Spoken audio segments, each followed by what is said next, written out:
Бүгінгі шығарылымда көретіндеріңіз. Сейсенбі күні аудан әкімдігінде аппараттық кеңес өтті. Апта бойы ауданда жаңа жылдық шаралар өткізілді.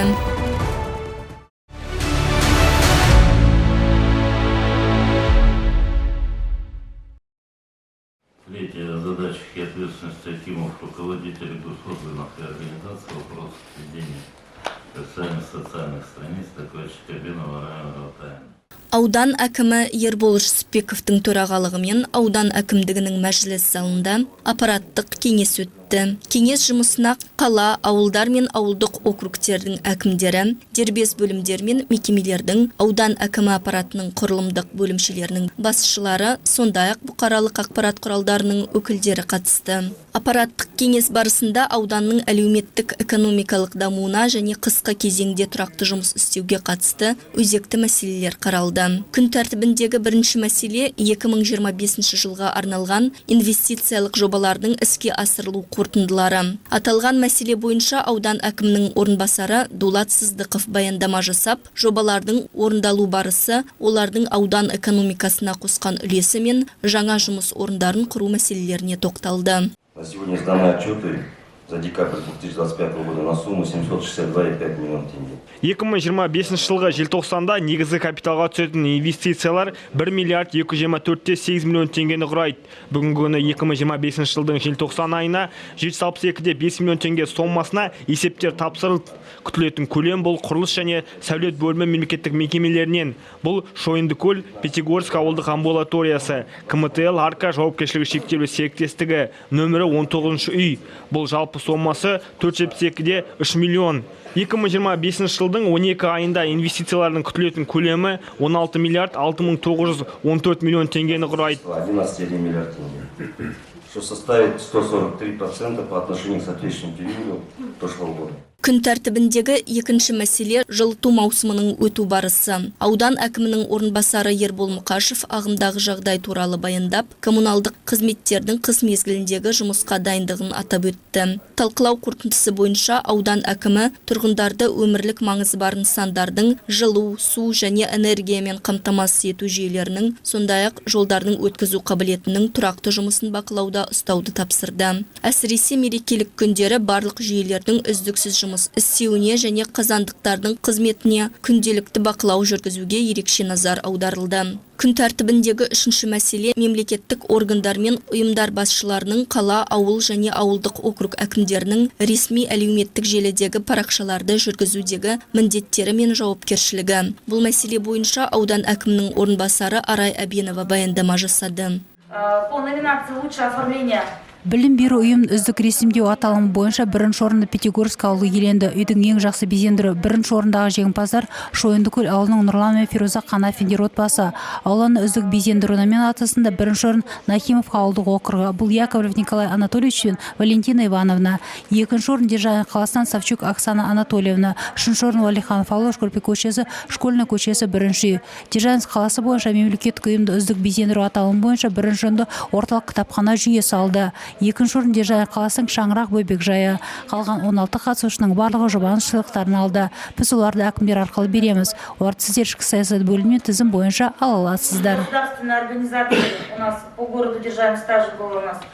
Первое место – это центральная библиотечная система. Кеңес қорытындысы бойынша аудан әкімі әлеуметтік желілердегі жұмысты жандандыруды, жеке және ресми парақшаларды жүйелі әрі мазмұнды түрде жүргізуді. Облыстық және республикалық бұқаралық ақпарат құралдарына арналған оң ақпараттық материалдарды тұрақты түрде қалыптастыруды тапсырды. Сондай-ақ аудан әкімдігінің ресми парақшаларындағы жарияланымдарға лайк қою, репост жасау және облыстық бұқаралық ақпарат қызметкері материалдарының әлеуметтік желілерде таралуын қамтамасыз ету міндеттелді. Сонымен қатар жаңа жылдық іс-шараларының қорытындысы бойынша ақпаратты 2026 жылғы 5 қаңтарға дейін ішкі саясат бөлімінің ұсыну қажеттігі атап өтілді. Әкімдерге қызметтік қажеттілік болмаған жағдайда бекітілген аумақтан тыс тысқары жерлерге шықпау және жауапты тұлғаларды уақытылы хабардар ету ұсынылды. Ағымдағы мәселелер аясында жаңа жыл мерекесіне дайындық барысы туралы Держанец қаласының әкімі Заур Смағұлов баяндады. Сондай-ақ экономика және қаржы бөлімінің басшысы Бақыт Ахметова 12 айдағы бюджеттің орындалуы және ауданның әлеуметтік экономикалық дамуының болжамы туралы ақпарат ұсынды. Кеңес қорытындысы бойынша полиция бөліміне жаңа жылдық демалыс күндері қоғамдық тәртіптік қамтамасыз ету тапсырылды. Ал ауыл шаруашылығы, жер қатынастары және кәсіпкерлік бөліміне алдағы мерекелік күндері бірінші қажеттіліктегі тауарлар бағасының негізсіз өсуіне жол бермеу мақсатында бағаны тұрақтандыру жөніндегі жұмыс тобын белсендіру міндеттелді. Сонымен қатар орталықтандырылған кітапхана жүйесінің басшысы Нұргүл Ысқақова қазақ тілі курстарын бітіргені туралы мемлекеттік қызметкерлерге сертификаттарды табыс етті. Кеңес соңында аудан әкімі Ербол Жүсіпбеков әріптестерін келе жатқан жаңа жылмен құттықтап, баршаға зор денсаулық, тыныштық, береке, бірлік және жаңа жылда жемісті еңбек тіледі. Күн тәртібіндегі барлық жоспарланған мәселелер қаралғаннан кейін қатысушыларға қосымша сұрақтар мен ұсыныстар айту мүмкіндігі берілді.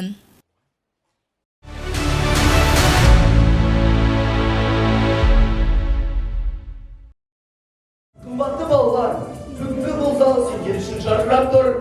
Өйткені біздің бүгінгі мерекеміз жаңа жыл ертегісінің ең қадірлі қонақтары сендерсіңдер. Гастелла ауылында 5-7 сынып оқушыларына арналған жарқын әрі ауқымды жаңа жылдық театрландырылған мерекелік бағдарлама өтті. Іс-шараға ауданның әр мектебінен жиналған шамамен 60 бала қатысты. Мереке Гастелла ауылының орта мектебінің акт залында ұйымдастырылып, зал жасыл, қызыл және алтын түстермен безендіріліп, орталықта шырша мен LED экран орнатылды.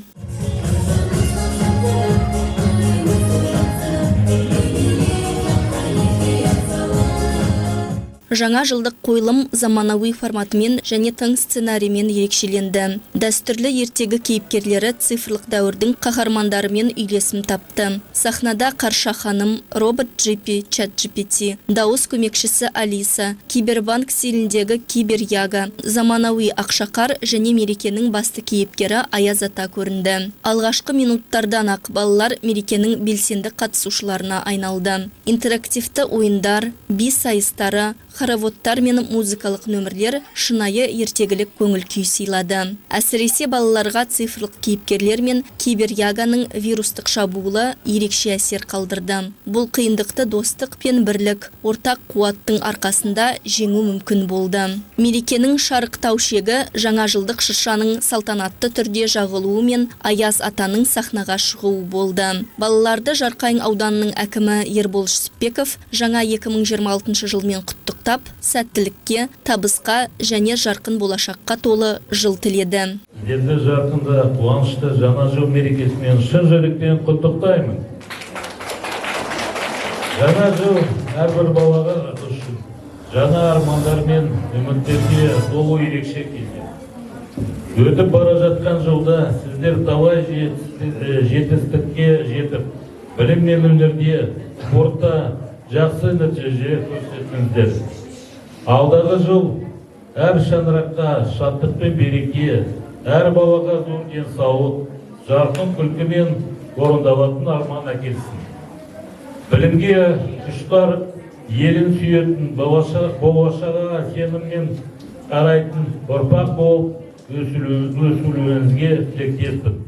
Сонымен қатар мереке аясында жас дарын иесі Держанец қаласының балалар шығармашылық орталығының тәрбиеленушісі Анастасия Новак марапатталды. Ол Эверест баспа үйі ұйымдастырған республикалық жоба барысында еліміздің түпкір-түпкірінен жиналған 200 үздік оқушының қатарына еніп, арнайы төсбелгі мен медальға ие болды. Мерекенің ең қуанышты әрі көптен күткен сәті балаларға жаңа жылдық сыйлықтар мен сертификаттардың табысталуы, сондай-ақ үздік жаңа жылдық костюм номинациясы бойынша жеңімпазды марапаттау рәсімі болды.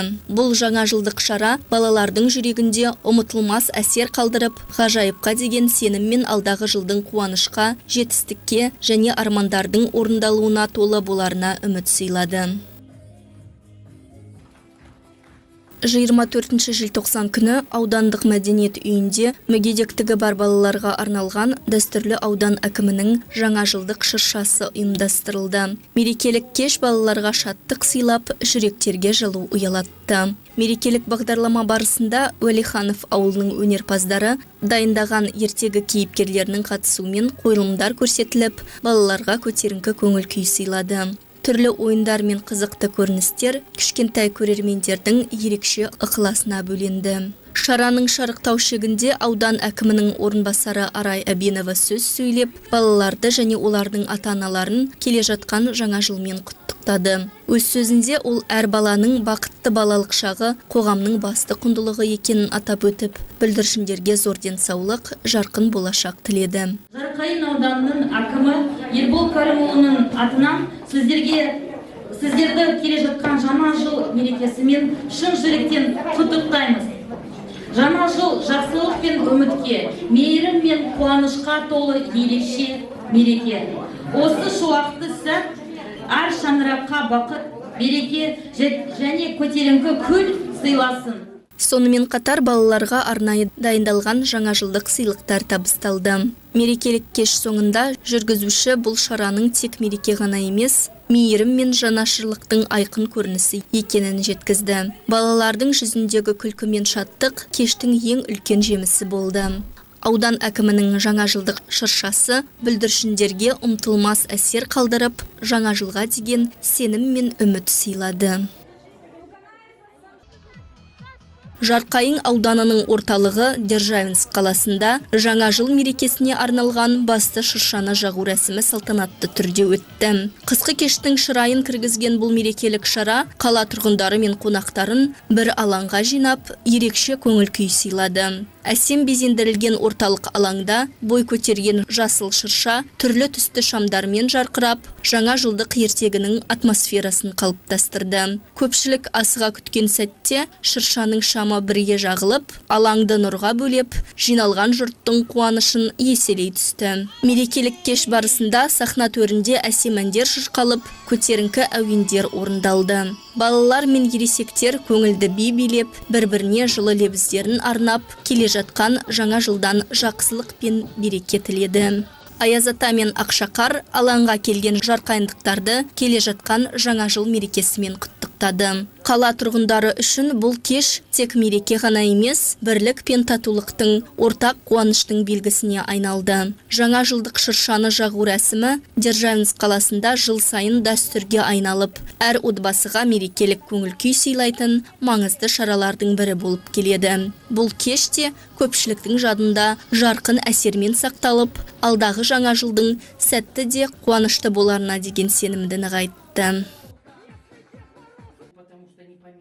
Жаңа жыл мерекесі қарсаңында Жарқайың ауданының әкімі Ербол Жүсіпбеков игі дәстүрге айналған ізгі сапарымен Лучи Добра қоғамдық қорына арнайы барып, мекеме қызмет алушыларымен жүздесті. Кездесу барысында аудан басшысы жиналған қауымды келе жатқан жаңа жыл мерекесімен шын жүректен құттықтап, әр шаңыраққа амандық, зор денсаулық, жылулық пен ұзақ ғұмыр тіледі. Қамқорлық пен мейірімге толы бұл жүздесу мерекелік көңіл күй сыйлап, жаңа жыл алдындағы ерекше атмосфераны сезіндірді. Ізгі ниеттің белгісі ретінде әрбір қызмет алушыға арнайы дайындалған сыйлықтар табысталып, тәттілер мен балғын жемістерден құралған мерекелік себеттер ұсынылды. Мерекелік шара дөңгелек үстел форматында өтіп, еркін әрі жылы әңгіме өрбіді. Аудандық мәдениет үйінің өнерпаздары жаңа жылдық әндер мен әсем әуендерден тұратын концерттік бағдарлама ұсынып, кештің сәнін келтірді. Ал Аяз ата мен Ақшақардың келуі қатысушыларға ерекше қуаныш сыйлап, жүздерге шаттық ұялатты.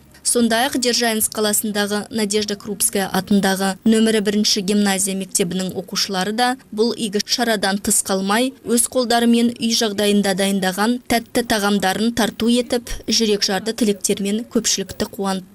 Балалардың ақ ниеті мен шынайы ықыласы кештің маңызын одан әрі арттыра түсті. Жаңа жыл қарсаңында көрсетілген осындай қамқорлық пен адамға деген жылы ықылас кез келген материалдық сыйлықтан да қымбат. Бұл кездесу жақсылық пен мейірімнің, бірлік пен жаңашырлықтың жарқын үлгісіне айналды.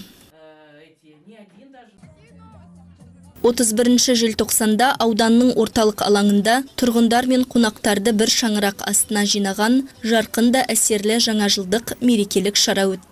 Мерекелік кештің сәнін аудан өнерпаздары мен шығармашылық ұжымдарының қатысуымен өткен концерттік бағдарлама кіргізді. Әсем әндер мен мұң бұралған билер көрермендерге көтеріңкі көңіл күй сыйлап, нағыз жаңажылдық атмосфера қалыптастырды. Кеш барысында балалар мен ересектерге арналған көңілді ойындар мен викториналар ұйымдастырылып, орталық алаң шаттық пен күлкіге толды. Қатысушылар бір-бірімен қуанышты сәттермен бөлісіп, мерекенің шынайы рухын сезінді. Шараның шарықтау шегі Аяз ата мен Ақшақардың сахнаға шығуы болды. Қуанышты қошеметпен қарсы алынған мереке кейіпкерлері аудан тұрғындарын жаңа жылмен құттықтап, әр шаңыраққа амандық, бірлік пен молшылық тіледі. Одан кейін барша қауым үлкен жаңажылдық достық хороводына қатысты. Жиналған жұртшылықты келе жатқан жаңа жылмен Жарқайың ауданының әкімі Ербол Жүсіпбеков құттықтап, өткен жылға қорытынды жасап, ауданның дамуына үлес қосқан азаматтарға алғыс білдірді. Өтіп бара жатқан жылға алғыс айтып, алдағы жылды жақсы ниетпен қарсы алайық. Өткен жуған жылы біз үшін еңбектің, бірліктің және жауапты істердің жылы болды. Атқарылған жұмыстардың нәтижесі алдағы уақытта ел игілігіне қызмет етсін. Жылқы жылы баршамыз үшін маңызды, жағымды жаңалықтар мен игі істерге толы болсын. Өткен жылға өкпе жоқ.